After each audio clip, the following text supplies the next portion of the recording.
SID விசாரணை செய்திருக்காங்க அப்படின்னால் இதெல்லாம் எரித்தாங்க. சரி, எரிச்சிட்டாங்க. யாரை காப்பாத்துறதுக்கு எரிச்சிட்டாங்க சொல்றீங்க? எஸ்ஐடி எல்லாருமே சொன்னோம் அஸ்ரம் கர்க் அப்படி ஒரு நேர்மையான ஆபீசர். அந்த மாதிரி இருக்கிறச்ச அந்த டாக்குமெண்ட்ல இவங்க எரிச்சிருப்பாங்க இல்லை, ஹார்ட் டிஸ்க் உடைச்சிருப்பாங்க இல்லை. அதையும் தாண்டி எல்லாம் எரிச்சு உடைச்சிட்டாங்கன்னா எதுக்கு எஸ்ஐடி ஆபீசர் தூக்கி போடணும்? விஜயுடைய கான்வாய் போகும்பொழுதே 2 பைக் இடிச்சுது. பின்னாடியே வரவங்க ஒரு இந்த பக்கத்தில் 2 பைக் அடித்தாங்க. அதையெல்லாம் பற்றி விஜய் கண்டுக்கவே இல்லை. அவர் பாட்டுக்கு வண்டியை ஓட்டுன்னு வந்திருக்கார்.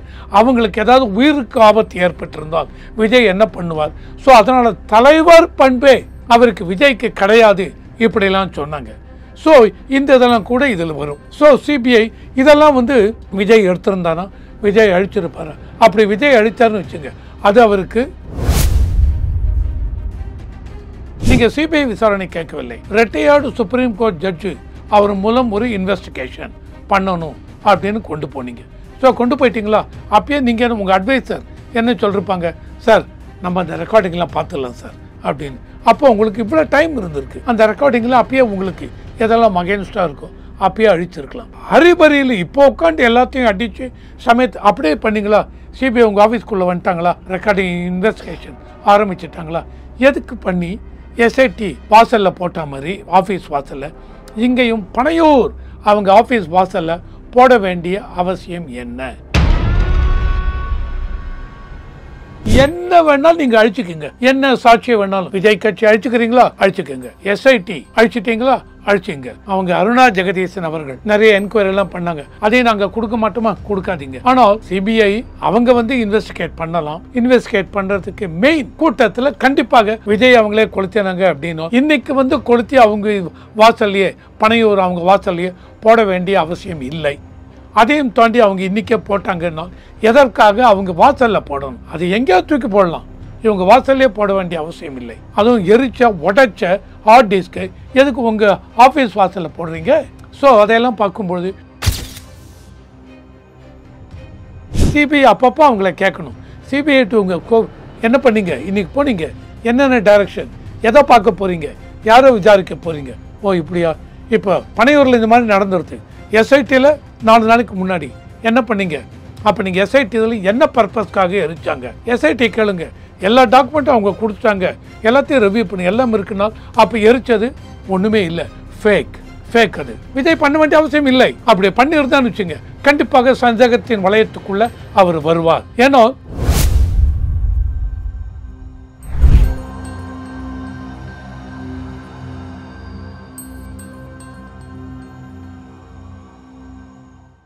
ரியல் ஒன் நேயர்களுக்கு வணக்கம். இன்று நம்மளுடைய நேர்காணலுக்கு அரசியல் விமர்சகரான திரு ரவிசங்கர் அவர்கள் நினைச்சிருக்காங்க. சார் வணக்கம். வணக்கம். எப்படி சார் இருக்கீங்க? நல்லா இருக்கு சார். இப்போது எஸ்ஐடி அலுவலகத்தில் ஆதாரங்கள் எல்லாமே கொளுத்தப்பட்டதின் தொடர்பாக நம்மளுடைய நேர்காணல்லே நிறைய பேசியிருந்தோம். இதனுடைய அடுத்த ஒரு விஷயம் நடந்திருக்கு. அது அப்டேட்டுன்னு சொல்கிறதா இல்லை எப்படி சொல்கிறது அப்படின்னு சொல்லிட்டு சற்று சந்தேகமாக இருக்குது அப்படின்னு நம்ம சொல்லலாம். விஷயமும் சந்தேகத்திற்குண்டான ஒரு விஷயம்தான். விஜய் கேரவனில் பதிவாக இருக்கக்கூடிய அந்த சிசிடிவி ஃபுட்டேஜினுடைய ஹார்ட் டிஸ்க் எரிக்கப்பட்டிருக்கு. அது விஜயனுடைய பனையூர் ஆஃபீஸ்லேயே நடந்திருக்கு அப்படிங்கிற ஒரு விஷயம் தற்பொழுது வெளியாயிருக்கு. இது உண்மைக்குண்டான ஒரு விஷயமா இல்லை சந்தேகத்திற்குண்டான ஒரு விஷயமா அப்படிங்கிறது ஒரு பக்கம் இருந்தாலும், விஜயனுடைய ஆஃபீஸ்லேயே இது நடந்திருக்கு அப்படின்னா இதை யார் பண்ணியிருப்பா அப்படிங்கிறது முதல் கேள்வியாக இருக்குது. இரண்டாவது கேள்வி என்ன அப்படின்னா, 2 பக்கமுமே ஆதாரங்கள் கொளுத்தப்பட்டிருக்கதை எப்படி பார்க்கறது அப்படிங்கிற ஒரு கேள்வியும் எழுப்பியிருக்கு. உங்களுடைய பதில் என்ன சார்? இதில் எனக்கு ரொம்ப ஆச்சரியம் என்ன அப்படின்னா, போன தடவை நம்ம பேசும்பொழுது சொன்னேன், எஸ்ஐடி அவங்க ஆஃபீஸ்க்கு முன்னாடியே அத்தனை டாக்குமெண்ட்ஸை கொளுத்தி போட்டிருக்கு, ஹார்ட் டிஸ்க் அதை உடைச்சி தூக்கி போட்டிருக்காங்க. அப்படி இது எல்லாமே எஸ்ஐடி ஆஃபீஸுக்கு வாசலில் இருக்கிறதுனால இது எல்லாமே எஸ்ஐடி விசாரணை ஒரு 4 நாளோ 5 நாளோ அவர் ஈவன் 1 வாரம்னு வச்சுங்க, அந்த விசாரணை சம்மந்தப்பட்ட டாக்குமெண்ட்ஸ் தான் எரிச்சிருக்காங்க, அதை சம்மந்தப்பட்ட ஹார்ட் டிஸ்க் தான் அப்படின்னு இருக்காங்க. இல்லை, அதாவது எஸ்ஐடி விசாரணை செய்திருக்காங்க அப்படின்னால் இதெல்லாம் எரித்தாங்க. சரி, எரிச்சிட்டாங்க. யாரை காப்பாற்றுறதுக்கு எரிச்சிட்டாங்க சொல்கிறீங்க? எஸ்ஐடி எல்லாருமே சொன்னோம் அஸ்ரம் கர்க் அப்படி ஒரு நேர்மையான ஆஃபீஸர்னு. அந்த மாதிரி இருக்கிறச்ச அந்த டாக்குமெண்ட்டில் இவங்க எரிச்சிருப்பாங்க இல்லை, ஹார்ட் டிஸ்க் உடைச்சிருப்பாங்க, இல்லை. அதையும் தாண்டி எல்லாம் எரித்து உடைச்சிட்டாங்கன்னா எதுக்கு எஸ்ஐடி ஆஃபீஸில் தூக்கி போடணும்? எங்கேயாவது கொண்டு போய் ஆற்றுல கீத்தில் எங்கே போட வேண்டியதானே? இல்லை ஃபுல்லாக எரித்து பாதி எரிச்சும் எரியாத நிலையில் டாக்குமெண்ட் எதுக்கு எஸ்ஐடி ஆஃபீஸில் போடணும்? எரிச்சிக்கிட்டு இருக்கும்போதே யாராவது வந்திருந்தாங்கன்னா யார் எரிச்சிட்டு இருக்கிறது? சிபிஐ வரப்போகிறாங்களா? சிபிஐ வரப்போகிறாங்க சொல்லி 2 நாள் ஆயிடுது. உங்களுக்கு உடனே எரிக்கணும்னு இந்த 2 நாளில் எவ்வளோ நேரம் ஆகும் எரிக்கிறதுக்கு? அதனால் என்னை பொறுத்த வரைக்கும் அதில் எனக்கு நம்பிக்கை இல்லை. ஏன்னால் இது ஏதாவது ஒரு கவனத்தை, என்ன கவனத்தை திசை திருப்ப தெரியாது, ஒரு கவனத்தை திசை திருப்ப. ஏன்னால் அந்த மாதிரி எரிக்க போகிறோம் அப்படின்னால் அத்தனையும் எரித்து விட்டு வாசலில் எங்கள் ஆஃபீஸ்லேயே போடுறதுக்கு எதுக்காக போடணும்? போட மாட்டாங்க. ஸோ அதனால் அந்த இதை முன்னாடியே நம்ம போன வாரம் பேசும்போது நான் சொல்லியிருக்கேன். இதே தான் தமிழக வெற்றி கழகம். அவங்களுடைய இதில் பனையூர் ஆஃபீஸ்க்கு முன்னாடி இவங்களுடைய ஹார்ட் டிஸ்க் இந்த கேரவனில் இவங்க போகும்பொழுது எடுத்த சிசிடிவி ஃபுட்டேஜ் அந்த இதெல்லாம் இந்த ஹார்ட் டிஸ்கில் ரெக்கார்ட் ஆகிருக்கு. அதை இவங்க உடைச்சி தூக்கி போட்டிருக்காங்க அப்படின்னு சொல்கிறாங்க. என்னை பொறுத்த வரைக்கும் அந்த மாதிரி இருந்தது அப்படின்னால் சிசிடிவி உங்கள் வேனில் போகும்பொழுது நீங்கள் எடுக்கிற சிசிடிவி ஃபுட்டேஜை விட அந்த லோக்கலி தமிழ்நாடு போலீஸ் எஸ்ஐடி பண்ணவங்க எல்லாமே எல்லா சிசிடிவி ஃபுட்டேஜையும் எடுத்திருப்பாங்க. அத்தனையும் எடுத்து அத்தனையும் தமிழக வெற்றி கழகத்துக்கு அகென்ஸ்டாக போகிறதா இருந்தால் முன்னாடி கூறின மாதிரி எஸ்ஐடி ஆஃபீஸில் அதையெல்லாம் எரிக்க வேண்டிய அவசியமே இல்லை. ஓகேவா? எரித்திருக்க மாட்டார்கள். இதையும் தாண்டி சிபிஐ உள்ளே வந்ததுக்கப்புறம் அவங்க சும்மா இருக்க போகிறாங்களா? எங்கெல்லாம் பாசிபிலிட்டி இருக்கோ எல்லா ஏரியாலையும் எல்லா ஜோன்லேயும் சிசிடிவி ஃபுட்டேஜ். இவர் எங்கேருந்து வரார்? இந்த மெயினாக இந்த வேலுச்சாமிபுரமா அந்த இடத்துல சிசிடிவி ஃபுட்டேஜ் காத்தால் 10 மணிலேருந்து சிசிடிவி ஃபுட்டேஜ் ரெகுலர் எடுத்துகிட்டே வாங்க. எத்தனை மணிக்கு கூட்டம் அதிகமாயிட்டது? 12 மணி, 12:30 மணி, 1 மணி அந்த கூட்டத்தில் இருக்கும்பொழுது எவ்வளவு போலீஸ்? இவங்க 500-600 போலீஸ் இருந்தாங்கிறாங்க. அந்த டயத்தில் அத்தனை 600 போலீஸ் இருக்காங்களா? அதை சிசிடிவி ஃபுட்டேஜில் பார்க்க முடியும். நான் சொல்கிறது மெயினாக அந்த ஏரியாவில் மட்டும், வேலுச்சாமிபுரத்தில் மட்டும், அந்த ஷார்ட் சின்ன ஏரியா 25,000 பேர் 27,000 பேர் கூடி இருந்தாங்கன்னு அதில் எத்தனை போலீஸ் இருந்தாங்க? சிசிடிவி ஃபுட்டேஜ் பார்க்க முடியும். இதுதான் இவங்களுக்கு முக்கியமான ஒரு சாட்சி சிபிஐ பொறுத்த வரைக்கும். கேரவான் விஜயோட கான்வாய் அங்கேருந்து வருது, நாமக்கல்லேருந்து கிளம்பி வருது, கரூர் என்ட்ரி பாயிண்ட் கரூருக்குள்ளே நுழைஞ்சி அது பாட்டுக்கு வந்துட்டுருக்கு. அதில் அவர் குறுக்க வரைச்ச இவங்க என்னென்ன ரெக்கார்ட் பண்ணாங்க, என்ன ரெக்கார்ட் பண்ணாலும் அத்தனை ரெக்கார்டும் அங்கே இருக்க ஜோன்லலாம் இருக்கும். கண்டிப்பாக சிபிஐ எடுப்பாங்க. முன்னாடி நான் கூறின மாதிரி எஸ்ஐடி அவங்க அதெல்லாம் எடுத்து அதில் ஏதாவது இவங்க ஒன்று சொன்னாங்க, ஞாபகம் இருக்கா? விஜயோடைய கான்வாய் போகும்பொழுதே 2 பைக் இடிச்சுது, பின்னாடியே வரவங்க ஒரு இந்த பக்கத்தில் 2 பைக் இடித்தாங்க. அதையெல்லாம் பற்றி விஜய் கண்டுக்கவே இல்லை. அவர் பாட்டுக்கு வண்டியை ஓட்டுன்னு வந்திருக்கார். அவங்களுக்கு ஏதாவது உயிருக்கு ஆபத்து ஏற்பட்டிருந்தால் விஜய் என்ன பண்ணுவார்? ஸோ அதனால் தலைவர் பண்பே அவருக்கு விஜய்க்கு கிடையாது இப்படிலாம் சொன்னாங்க. ஸோ இந்த இதெல்லாம் கூட இதில் வரும். ஸோ சிபிஐ இதெல்லாம் விஜய் எடுத்திருந்தானா விஜய் அழிச்சிருப்பாரா? அப்படி விஜய் அழித்தார்னு வச்சுங்க, அது அவருக்கு பிளாக் மார்க்காக போயிடும். ஏன்னா எதுக்கு பண்ணீங்க? இல்லை ஆஃபீஸ்லேயே கொளுத்திருக்காங்க. ஆஃபீஸில் என்னத்தை கொடுத்த போகிறீங்க சார்? ஆஃபீஸில் சார் ஆஃபீஸில் கொடுத்துறது என்ன? நீங்கள் ரெக்கார்ட் பண்ணதை நான் இப்போ என்ன சொன்னேன்னா, அங்கேருந்து வரும்பொழுது ரெக்கார்டிங் பண்ணிட்டு வரீங்க. இது எல்லாத்தையுமே நீங்கள் பார்க்குறீங்க. ஆஃபீஸில் உங்களோட அட்வைஸை சொல்கிறாங்க, இதெல்லாம் நமக்கு அகென்ஸ்டாக போகிறதுங்க, இங்கே பிரச்சனை இருக்குது, அங்கே பிரச்சனை இருக்குது, இந்த ரெக்கார்டிங்லாம் எடுத்துடலாம், இல்லை ஓவராலாக எடுக்கலாம். பண்ண வேண்டிய அவசியம் இல்லை. அந்த மாதிரி உங்கள் கன்வாயில் அந்த மாதிரி ரெக்கார்டிங் ஃபெசிலிட்டி கேரவனில் இருந்து அதை எங்கே கண்டிப்பாக கேட்பாங்க. இப்போ சிபிஐ ஃபஸ்ட்டு கேட்பாங்க, உங்கள் இதில் எதாவது ரெக்கார்டிங் பண்ணிருக்கீங்களா? இவ்வளோ பெரிய கேரவன் வச்சுருக்கீங்க, அத்தனை டெவலப்மெண்ட், அத்தனை ஒரு state of the art caravan வச்சுருக்கீங்க, அதில் என்னென்ன ஃபெசிலிட்டி இருக்குது, ரெக்கார்டிங் ஃபெசிலிட்டி முதற்கொண்டு எல்லாம் இருக்கும். அந்த இதை எனக்கு கொடுங்க. இப்போ இங்கே ஆதாரத்தை கொளுத்துனதே ஆதாரமாக மாறிடுச்சு. கொளுத்தி இருந்தால் என்னுடைய கொஸ்டின் அங்கே தான். ஸோ அந்த மாதிரி இவங்க பனையூரில் கொளுத்தி இருக்காங்க. ஆகவே பனையூர்லேயும் கொளுத்தி விட்டு பனையூர் ஆஃபீஸ்லேயே வாசலில் போட்டாங்க. ஏன் சார்? நான் பனையூரில் கொளுத்தி எதுக்கு வாசலில் போடணும்? இந்த இன்சிடென்ட் நடந்து எப்போ நடந்தது? செப்டம்பர் 27. இன்றைக்கி என்ன தேதி? அக்டோபர் 23. அரௌண்ட் 1 மாதம் ஆகிடுது. இப்போ தான் அதை கொளுத்தி முதல்ல சொன்னதுக்கு எஸ்ஐடி அவசரத்தில் யாராவது வந்துட்டாங்களா, அதனால் எஸ்ஐடி ஆஃபீஸ்லேயே போட்டு விட்டார்களா அப்படின்னு ஒரு கேள்வி கேட்டிங்க. ஆனால் இங்கே விஜயை பொறுத்த வரைக்கும் 1 மாத டைம் இருக்குது. இந்த 1 மாத டயத்தில் விஜய் அவங்க அந்த ஹார்ட் டிஸ்க்லாம் பார்த்துருக்க மாட்டாங்களா? அந்த ரெக்கார்டிங்லாம் பார்த்துருக்க மாட்டாங்களா சொல்லுங்கள். அந்த ரெக்கார்டிங்லாம் பார்த்து எஸ் இவங்களுக்கு இதுவாக இருக்குன்னா ஹார்ட் டிஸ்க்கு எடிட் பண்ணிருக்கலாம், டெலீட் பண்ணிருக்கலாம். இப்போ எல்லாத்தையும் உடைச்சி போட்டு பனையூர் ஆஃபீஸ்லேயும் ஏன் போடணும்? இந்த மாதிரி எல்லாத்தையும் நான் கொளுத்திட்டு யாராவது காமிப்பாங்களா சார்? இல்லை. ஸோ அதனால் விஜய் ஆஃபீஸில் அவங்க எதையும் இந்த மாதிரி பண்ணியிருக்க மாட்டாங்க அப்படிங்கிறது என்னுடையது. அதான் பண்ணவே இல்லைன்னு நான் சொல்ல வரலை. இதையெல்லாம் வச்சு பார்க்கும்பொழுது இந்த மாதிரி பண்ணாங்கன்னு வச்சுங்க, அது இன்றைக்கே பண்ணுறீங்க. இந்த 1 மாத டைம் இருக்குல்ல, 1 மாத டயத்தில் எப்போ விசாரணை 10 நாளைக்கு முன்னாடி தானே கொடுத்தாங்க. சிபிஐ விசாரணை வேணுங்கிற அவசியமே இல்லைங்க. நான் ரெக்கார்ட் பண்ணதில் நீங்கள் கேட்டீங்க சுப்ரீம் கோர்ட்டில் என்ன கேட்டீங்க? நீங்கள் சிபிஐ விசாரணை கேட்கவில்லை. ரிட்டையர்டு சுப்ரீம் கோர்ட் ஜட்ஜு அவர் மூலம் ஒரு இன்வெஸ்டிகேஷன் பண்ணணும் அப்படின்னு கொண்டு போனீங்க. ஸோ கொண்டு போயிட்டீங்களா? அப்பயே நீங்கள் உங்கள் அட்வைசர் என்ன சொல்லிருப்பாங்க, சார் நம்ம அந்த ரெக்கார்டிங்லாம் பார்த்துடலாம் சார் அப்படின்னு. அப்போ உங்களுக்கு இவ்வளோ டைம் இருந்திருக்கு. அந்த ரெக்கார்டிங்கில் அப்பயே உங்களுக்கு எதெல்லாம் அகேன்ஸ்டாக இருக்கோ அப்பயே அழிச்சிருக்கலாம். ஹரிபரியில் இப்போ உட்காந்து எல்லாத்தையும் அடித்து சமயத்து அப்படியே பண்ணிங்களா? சிபிஐ உங்கள் ஆஃபீஸ்க்குள்ளே வந்துட்டாங்களா? ரெக்கார்டிங் இன்வெஸ்டிகேஷன் ஆரம்பிச்சிட்டாங்களா? எதுக்கு பண்ணி எஸ்ஐடி வாசலில் போட்ட மாதிரி ஆஃபீஸ் வாசலில் இங்கேயும் பனையூர் அவங்க ஆஃபீஸ் வாசலில் போட வேண்டிய அவசியம் என்ன? ஆர் இவங்களுடைய இதை திசை திருப்பணும், விஜய் அவங்க தான் இந்த மாதிரி போட்டாங்க அப்படின்ட்டு வெளியிலேருந்து வரவங்க யாராவது போட்டிருக்காங்களா? தெரியாது. இதை வச்சு நான் ஷூராக சொல்ல முடியாது. ஆனால் என்ன வேணாலும் நீங்கள் அழிச்சிக்கோங்க, என்ன சாட்சியை வேணாலும். விஜய் கட்சி அழிச்சுக்கிறீங்களா? அழிச்சுக்கோங்க. எஸ்ஐடி அழிச்சிட்டிங்களா? அழிச்சிங்க. திருமதி அவங்க அருணா ஜெகதீசன் அவர்கள் அவங்க கண்டு நிறைய என்கொயரிலாம் பண்ணாங்க. அதையும் நாங்கள் கொடுக்க மாட்டோமா? கொடுக்காதீங்க. ஆனால் சிபிஐ அவங்க இன்வெஸ்டிகேட் பண்ணலாம். இன்வெஸ்டிகேட் பண்ணுறதுக்கு மெயின் என்னுடைய இடம் என்ன அப்படின்னா, ஃபஸ்ட்டு அந்த வேலுச்சாமிபுரம் அந்த ஏரியாவில் காத்தால 8 மணிலேருந்து 9 மணிலேருந்து சிசிடிவி ஃபுட்டேஜே இல்லை சார் நீங்கள் சொன்னீங்கன்னு வச்சுங்க. அப்போ இவ்வளோ நியூஸ் ரெக்கார்டிங்லாம் இருக்குது. நியூஸ் ஆஃபீஸை நீங்கள் காமிங்க. எல்லோரும் எடுத்திருக்கீங்க, அத்தனை பேர் ரெக்கார்டு எடுத்திருக்கீங்க. அதாவது கூட்டம் அலை மோதுறது அப்படியே.